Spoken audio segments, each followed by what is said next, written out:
All right, welcome to the Harbor. If this is your first time here, or your 10th time, or your 100th time, I'm glad you made it today. This is a good opportunity for you just to put your phone on vibrate. Good reminder for me as well, or silent. Don't let that thing be a distraction for you. But man, let's give this time to the Lord. Let's allow the Lord just to speak to us and to work in us. And so this is a good time to get rid of those distractions. If you're sitting next to that special somebody that you love so dearly, maybe you'll go from this motion to just this motion, knowing that it's very unlikely that they will disappear or lose love for you during this message if you're not touching them. So, but it allows you to focus without worrying, am I rubbing at the right speed on her shoulder? Hey ladies. You don't know the mind of a man.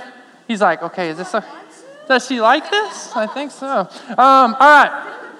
So if you haven't been here, I'm going to catch you up real quick. We've been going through a relationship goals series where we've been talking about what does it take to have successful relationships, not only now, but in the future. We looked at what being single was, that single is not alone, that a lot of us are like, man, I'm single, meaning I'm alone and I'm by myself and I'm depressed. No, single is understanding you're unique, that there is no one like you, that God has made zero people like you with your fingerprints and your characteristics, that you are single, and that it takes embracing that and standing on the foundation of who God is and who He says you are and whose you are to have successful relationships. And that in dating is not how we practice for marriage.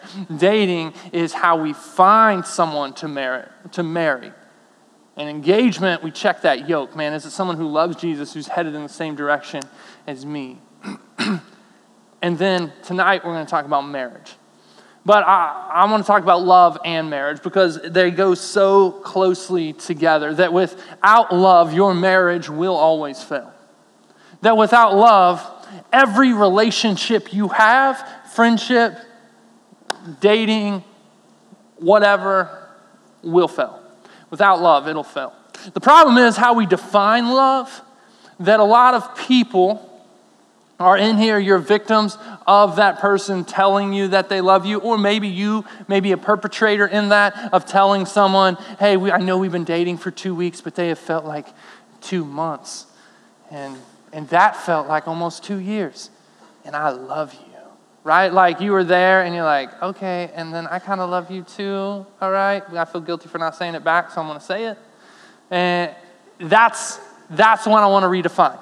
What is true love? But before I do, I'm just going to pray. If y'all will just go with me to the Lord in prayer. God, we thank you for this night. I thank you for bringing these students at this time. Lord, I thank you for the message that you have for us. God, I ask that you would use me to communicate it clearly, that you would use all the gifts and the abilities that you've given me to speak your truth in an accurate manner, that I would not take anything away from the fullness of it. And Lord, I ask that you would give these students right now ears to hear your truth and a mind to understand and comprehend it, a heart to receive it. Lord, that we would walk away with a better understanding of love and a better understanding of the love that you have defined by your sacrifice. God, we thank you for all you do. And I ask you to bless this time in Jesus' name. Amen. Any of you out here into poetry? Yeah, okay, maybe 1, 2. Okay, cool. I'm going to read a poem for you. I'm going to read a poem. I don't know. Okay, I think that's the way it's said. Maybe you'll recognize the author when I read it. It's called My Heart's Song. Eyes cannot see the rhapsody that plays for thee, and ears cannot hear. They don't like poems. Y'all don't like poems? It's fine. Ears cannot, I'm just giving you a hard time. Ears cannot hear its music sounding crisp and clear. Only the heart can feel its beat in every part. Of my heart's song playing true, less I love you. Less is the lady's name that he's writing the poem to. Less I love you, less I love you. Go ring the bells, sound loud and clear and sing my song that all may hear, less I love you, less I love you.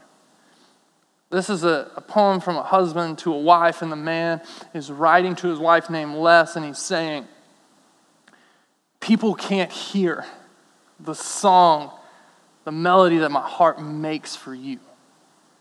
What it's saying at every beat is less I love you, less I love you. You know who, anybody recognize that poem? The author's name is William H. Terry Jr. The H stands for Henry. My son's name is Levi Henry Waldrop. He was named after that man.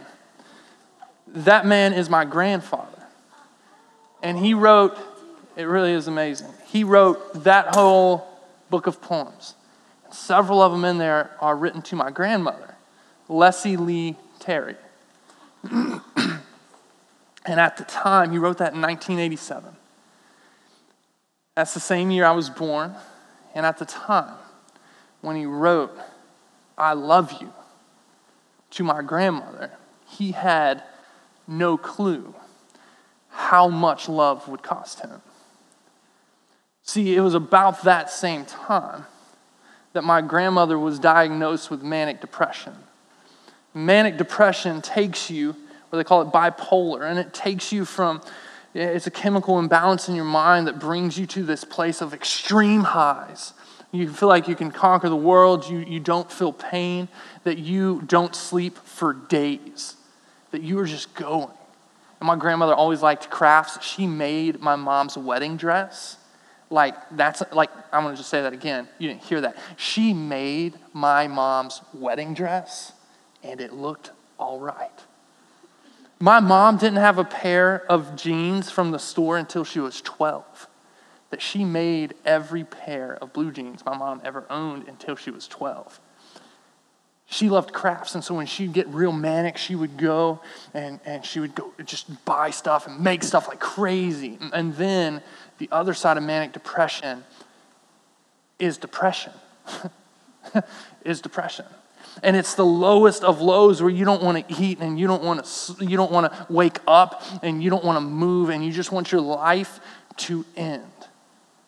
That my grandmother began this journey of a manic depressive life where she would go high and then she would go low. And I remember being, growing up with my grandmother like that a lot of times we would show up and she'd be like the coolest grandmother in the world because she's just like, woo, like a grandma on drugs. And she would go to Walmart and buy thousands of dollars worth of stuff because she was just buying stuff. And then the next day my grandfather would have to go back and explain to the people at Walmart what was wrong with my grandmother and take it all back, hoping they would give him some money back.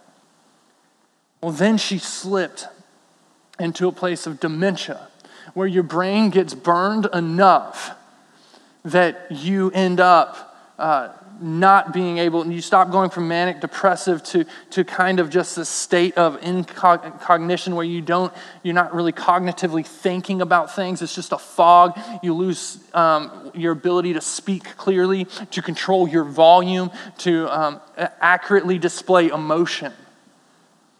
That my grandmother, and I just remember that like there'd be times she came and visited us and she was so high and she was so off her medicine. This is what causes the dementia, that we literally had to call the police and they had to arrest her and put her in the back. My grandmother, who loves Jesus, who is like this well-to-do woman. My grandfather was president of a bank. He like owned a bank. He was president of all these clubs, like well-established people. And a police officer is putting my grandmother in the back of a cop car because she cannot be restrained. And once she calms down, we put her in the back of my dad's truck with the child locks on and drive her to a mental institution where they admit her and force her to take medicine so that she will come off of the high. And sitting in there and her not recognizing people, like those are the things that come to mind when I think about this disease. And then she moved to this place of dementia where now she can't talk and she can't walk very well and she can't communicate emotion very well, and I bring her great-grandchildren to her. This last week in Texas, I visited, and I brought Kennedy, my precious daughter, in front of my grandmother, her great-granddaughter, and she sees her, and you see that in her eyes that she sees her, and she begins to tear up, and then she just screams because she can't control what's coming out of her mouth.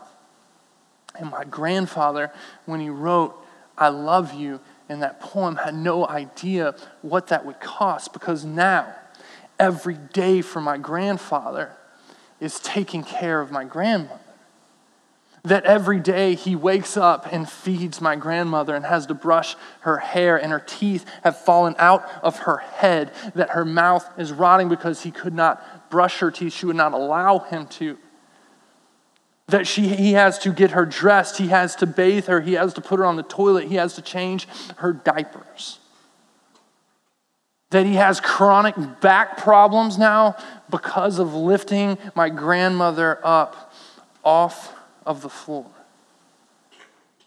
That he doesn't get to do what he wants every day, but every part of his schedule is focused on caring for my grandmother.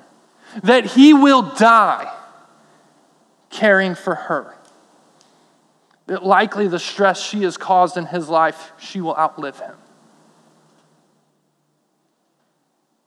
This is a man who has all the money that you could have, millions of dollars,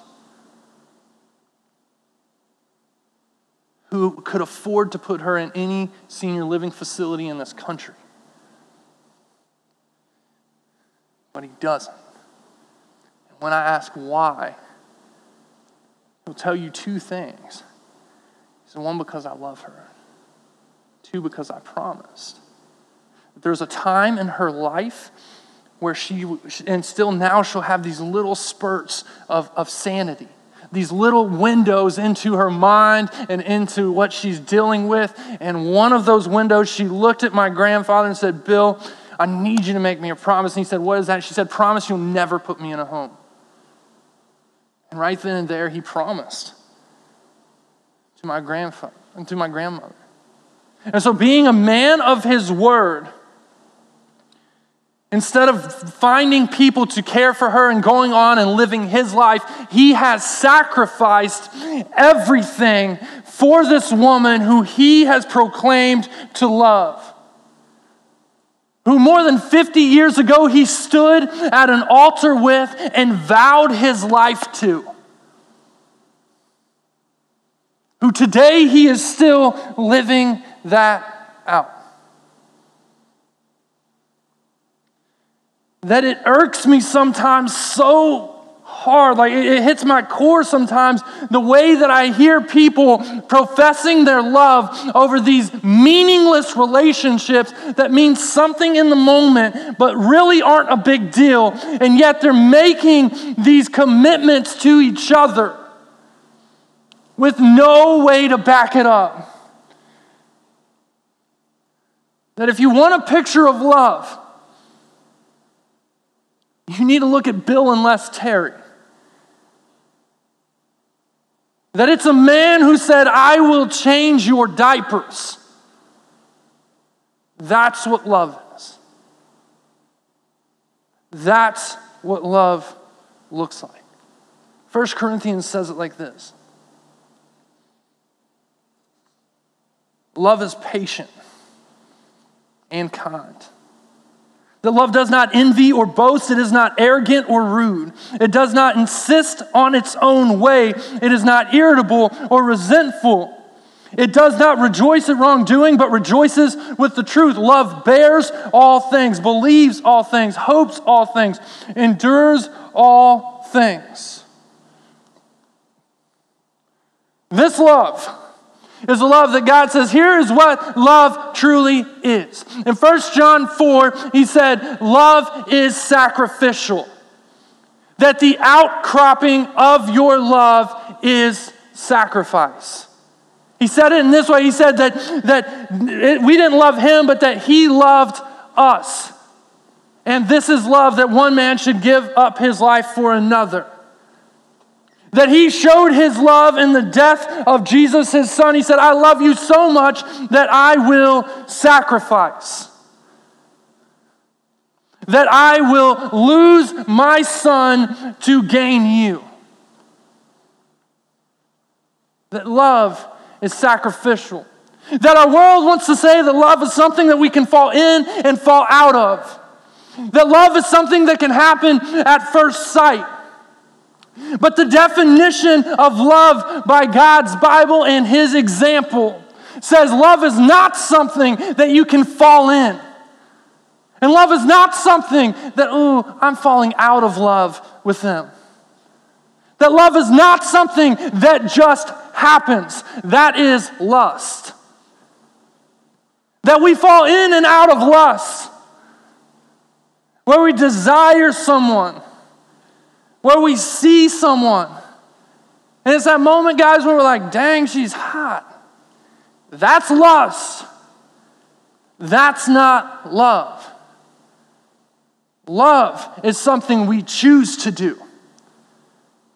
Love is something where we see someone and we are attracted to them and then we say, man, I am going to love you. I am going to sacrifice for you. I am going to put your needs above my own. I'm going to be patient and kind. I'm not going to insist on my own way. I'm going to love you. That when a lot of you think of marriage, you think instantly of your parents' marriage and the experience that you've seen other people having in marriage.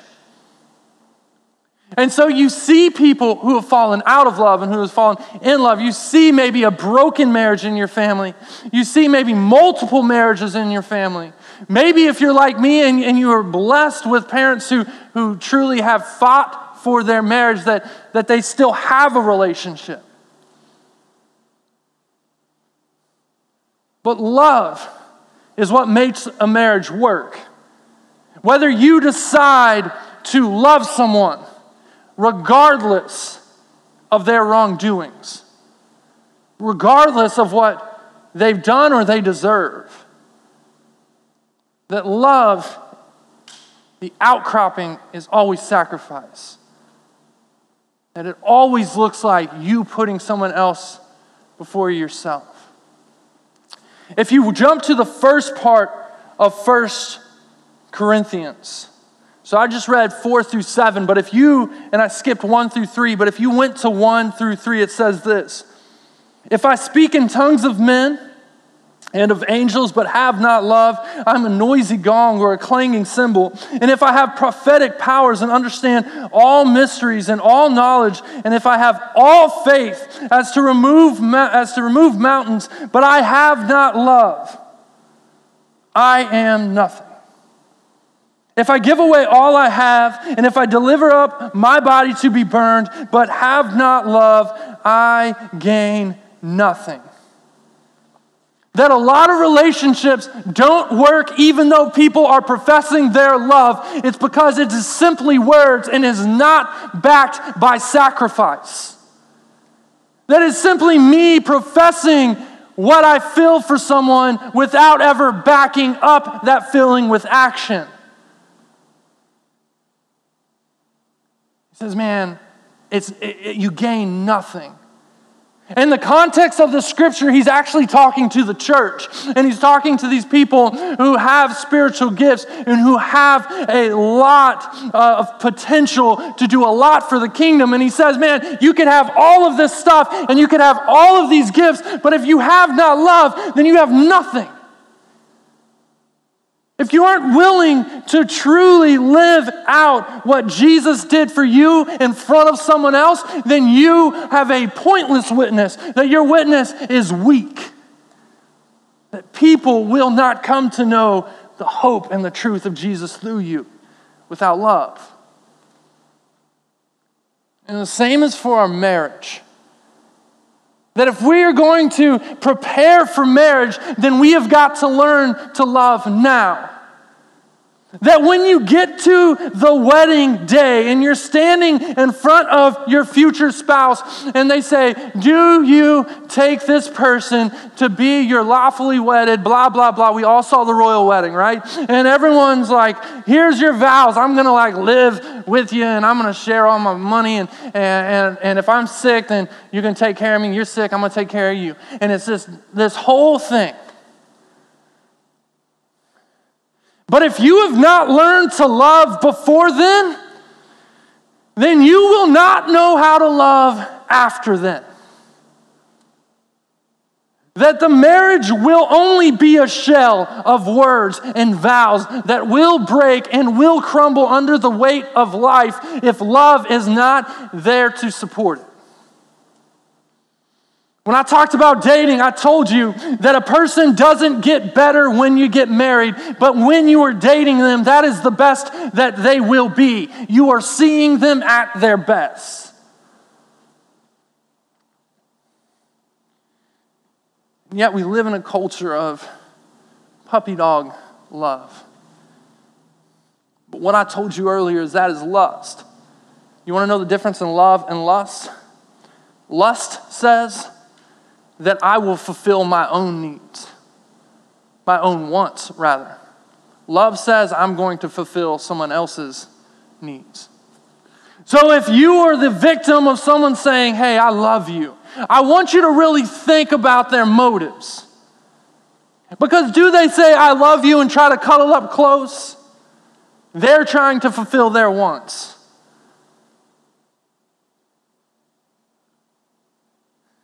Lust says, man, I see something that I want. That I'm pursuing something that I want. The dictionary describes it as a strong desire for something. To lust after someone is to strongly desire them.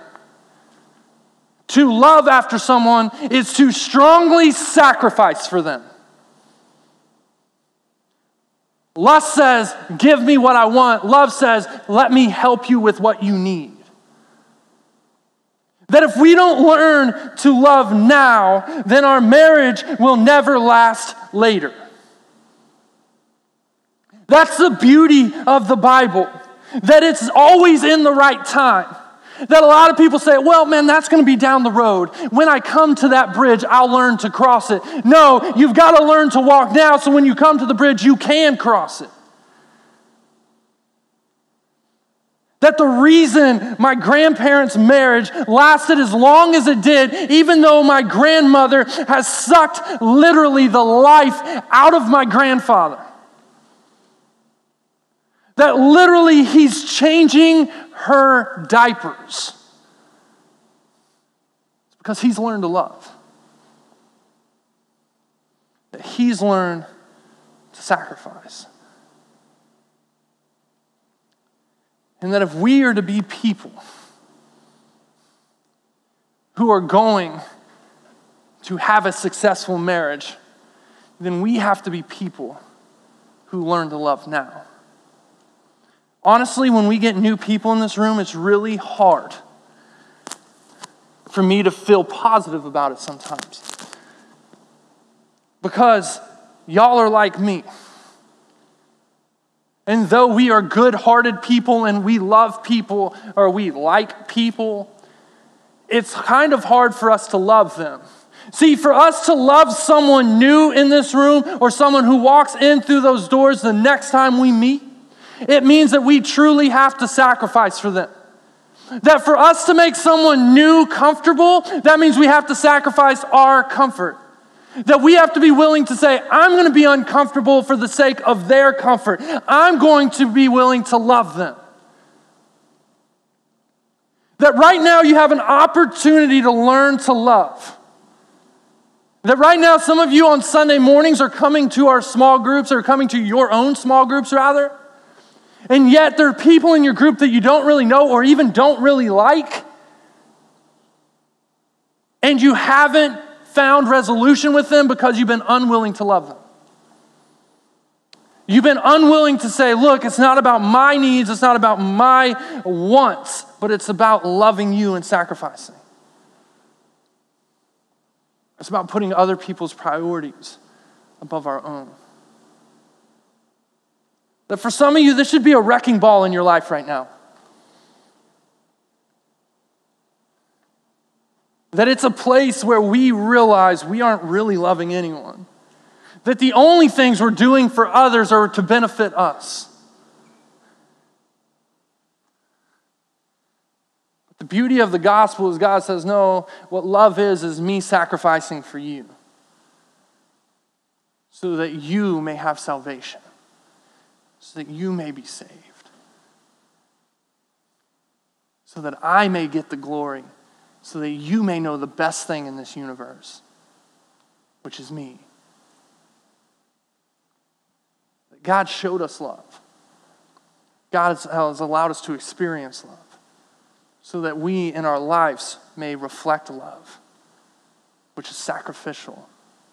So that we may then be joined together with another person in his timing, not built on lust, not built on physical intimacy that happened before we were married, not built on any of these things that we want, but truly on love of giving them exactly what they need.